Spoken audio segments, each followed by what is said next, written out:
that got us here, whatever motivations that has allowed us to be here, positive or negative. As far as Islam is concerned, it's all positive. It all is it's allowing us to build and come together. If it wasn't for the circumstances that we see in the political climates that we have going with the president in the White House, we wouldn't probably have this conversation today. We wouldn't have this breakfast today. So with that said, more than happy to have you guys interact with us. And we're going to start with a recitation, a verse that will be recited from the Quran in Arabic, and then I'll translate it in English. And after that, I'll tell you about the program details. We have 3 different speakers, and we have a few brothers that will be introducing some of the campaigns, some of the ways that they have to realize the dream of Martin Luther King that we have this program over. So with that said, we have Hasib, who has, he's 13 years old, and he has the entire Quran in Arabic, cover to cover memorized. And he is going to be reciting one of the chapters from the Quran and one of the verses from the Quran. أعوذ بالله من الشيطان الرجيم بسم الله الرحمن الرحيم يا أيها الذين آمنوا لا يسخر قوم من قوم عسى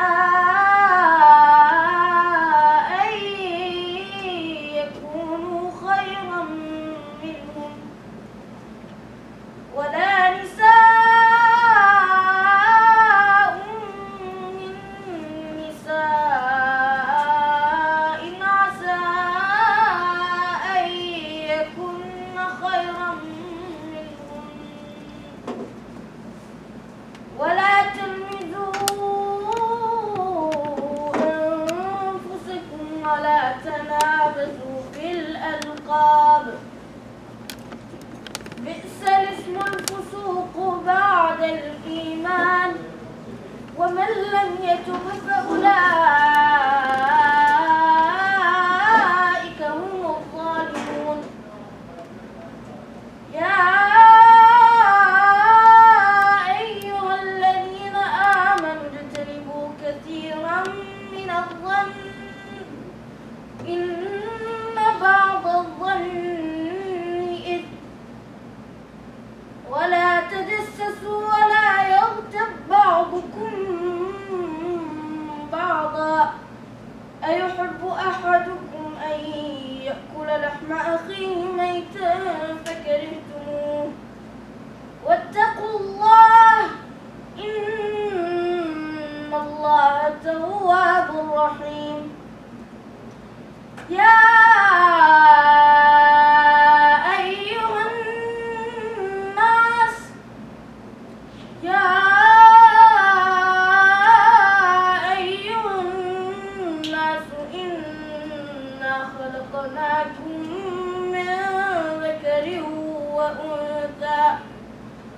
وجعلناكم شعوبا وقبائل لتعارفوا إن أكرمكم عند الله أتقاكم إن الله عليم خبير صدق الله العظيم.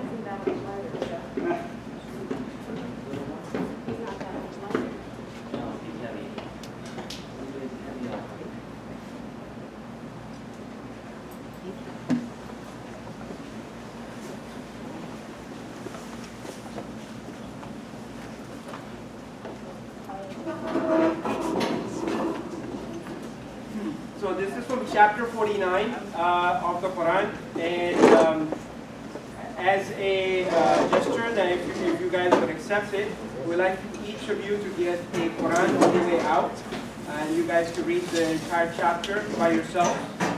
He read a few different passages from the Quran. I will translate one of the passages that directly pertains to the subjects that we'll be talking about today. And the passage goes, first of all, we always start with, in the name of the most merciful, the eternally merciful. And the translation goes, O mankind, indeed we have created you from male and female, and made you peoples and tribes that you may know one another. Indeed, the most noble of you in the sight of Allah is the most righteous of you. Indeed, Allah is knowing and acquainted. A real quick explanation of that. God is basically telling us that He has created us to be different from one another. Meaning He has created us to be different skin colors, different orientations, different nations. And He has done so for one reason. What is that reason? That reason is so you may want to get to know each other. If we are all the same, you would not need to get to know another. You just know one and you know everyone. But creating us to be different, having differences between us, it only allows us to have the desire to get to know one another. And with that said, I would like to have the honor of introducing Imam Raouf, who has been in this community for at least a few decades. And he is, he didn't ask me to introduce himself like that, but I would say this, he's definitely one of the backbones of the community here. And without further ado, he will say a few words and he will welcome us. Let me greet you with the Islamic greeting. Assalamu alaikum, peace be with you. And also I start with praising God Almighty, Alhamdulillahi Rabbil Alameen, Lord of the worlds. And I say Bismillah ar-Rahman ar-Rahim, in the name of Allah, most gracious, most merciful. So I'm Raouf Zaman, Imam here, and I've not been here for several decades. I've been here since 2003, so how many years would that make? About 14 years. Yes. So not quite 2 decades. And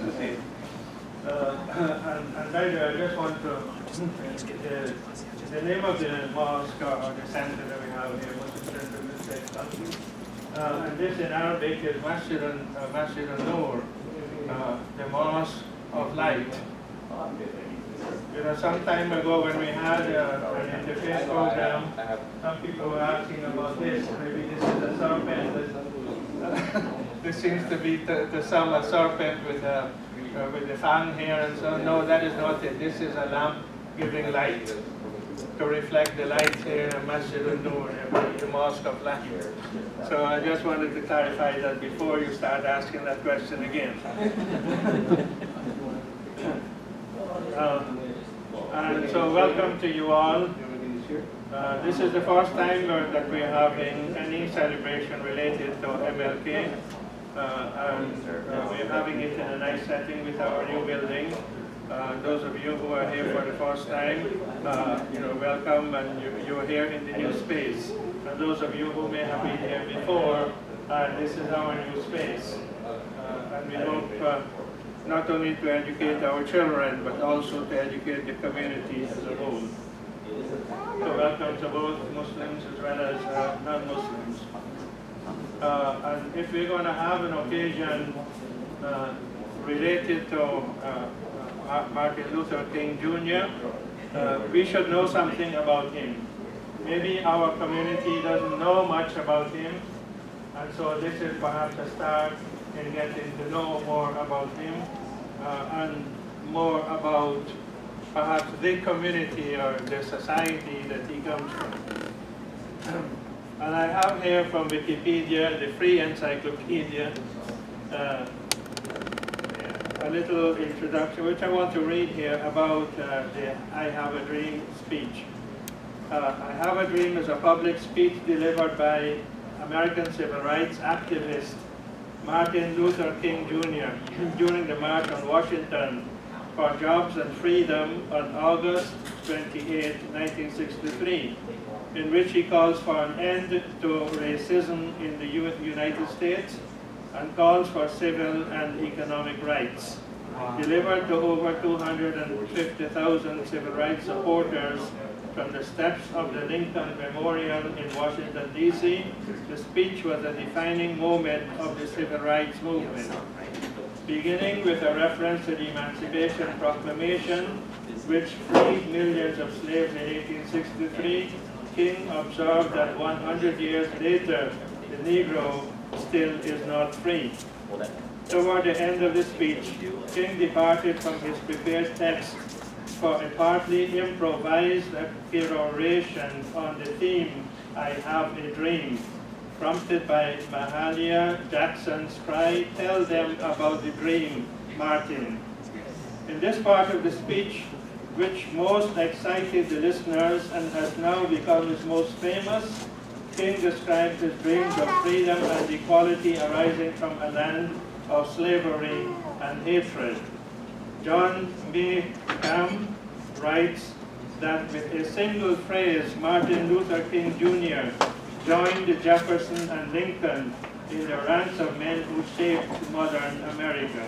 The speech was ranked the top American speech of the 20th century in a 1999 poll of scholars of public address. So just imagine we are now reflecting on this important bit of history. And here are some quotations from that speech of his, I Had a Dream. He says, "I say to you today, my friends, even though we face the difficulties of today and tomorrow, I still have a dream. It is a dream deeply rooted in the American dream. I have a dream that one day this nation will rise up, live out the true meaning of its creed. We hold these truths to be self-evident, that all men are created equal." And he continues, "I have a dream that one day on the red hills of Georgia, sons of former slaves and sons of former slave owners will be able to sit down together at the table of brotherhood. I have a dream that my 4 little children will one day live in a nation where they will not be judged by the color of their skin, but by the content of their character." And the verse that was, the translation of which was given, there was, as you said, an entire passage, several verses, but the last of those verses speaks about human being, God having created all human beings and divided us into nations and tribes. It is not differentiation for the purpose of one claiming superiority over the other, but it is for the purpose of recognition and interaction. And no one is superior to the other except by his piety, by what he has in his heart. And this is very close to what MLK says here. People should be judged not by the color of their skin, but the content of their character. So it is the character, what is inside. And none of us can judge that. Only Allah, God Almighty, knows our character, what is inside of us. Except that, it comes out, our character comes out when we interact with people. And people get to know us, whether good or bad. So we hope that this interaction will be a series of interaction between us and you all, and that we help each other to develop a good internal content of character. Thank you. Thank you so much, Imam Raouf. Without any further ado, we have a few different guests to come up. We have the chaplain of Rutgers University, the Muslim chaplain, Brother Qasir Aslam, and he would address us on communal responsibilities.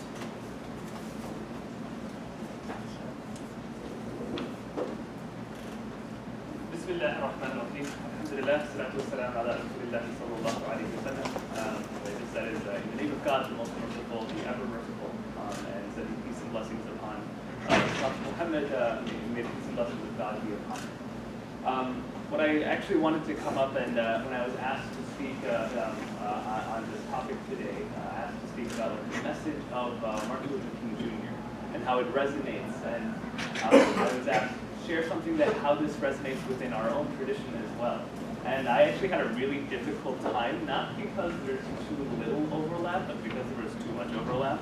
I was typically the way I put talks together, or the way I share reminders for my students, or for anyone, or for my family, is I'll talk about a verse of the Quran. I'll talk about one verse that God has revealed that would have something to do with the topic at hand. And I had a very difficult time choosing one verse from the Quran because so much of it resonates so strongly with the message. Imam Rauf just communicated that would be what most of us would remember Martin Luther King Jr. For. But actually I was able to find one which I think gets at the heart of the message of basically what a communal religious society is supposed to be doing. And actually for Muslims, this is a verse that's found in the 7th chapter of the Quran, Surah Al-A'raf, and it's toward the end of it, ayah number 157, or verse number 157, in which God lays out there a message for specifically anyone who wants to follow the prophetic message. And God starts off saying, الَّذِينَ يَتَّبِعُونَ الرَّسُولَ, those that follow the prophet, al-ummi, the unlettered prophet. So it's actually referring to the prophet Muhammad.